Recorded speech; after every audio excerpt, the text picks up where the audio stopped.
The Cummins Unit houses Arkansas execution chamber. Arkansas executed 4 men in 2017, out of a total of 23 across the United States.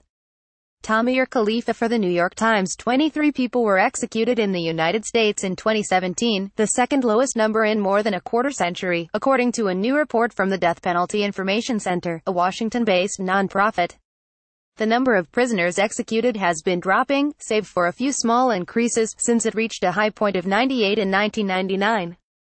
The 20 executions recorded last year marked the lowest number since 1991. Also steadily dropping is the number of people being sentenced to capital punishment. The projected total of people who will have been sentenced to death this year is 39, one of the lowest annual totals since 1972 and second only to last year, in which a record low of 31 death sentences were handed down. All of this dovetails with changing public perceptions about capital punishment, said Robert Dunham, the executive director of the Death Penalty Information Center, which provides analysis on issues concerning the death penalty. The organization, he said, often criticizes the way the death penalty is practiced but does not oppose it outright. Gallup polls show that about 55% of Americans approve of the use of capital punishment. That number has generally been shrinking since 1994, when it was 80%. The death penalty has been criticized as being geographically arbitrary, and of being driven by the personalities of local prosecutors. Mr.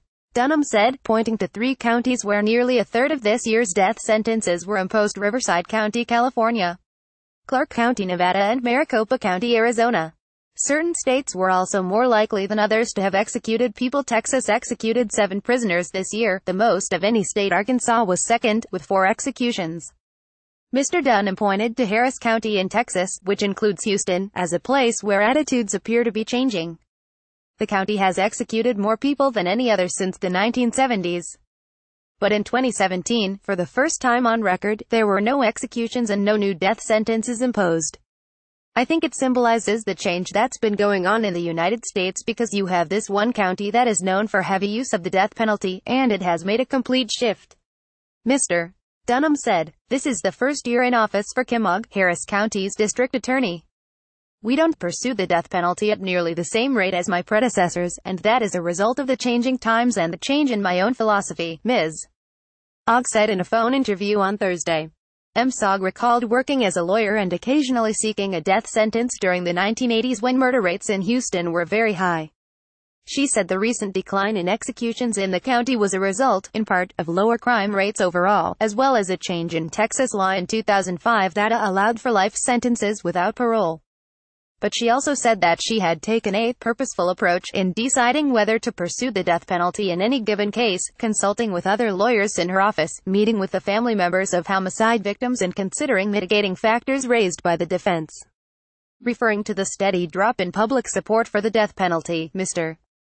Dunham said many people seemed to be offended by episodes like the one in Arkansas this year, when the state tried to execute 8 men in 10 days because of an expiration date on a drug used in the lethal injection. It ended up executing 4 by botched executions, such as the one in Ohio last month when a medical team could not find a vein to administer the lethal injection.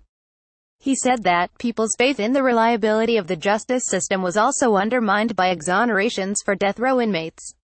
The report said there were 4 such cases in 2017.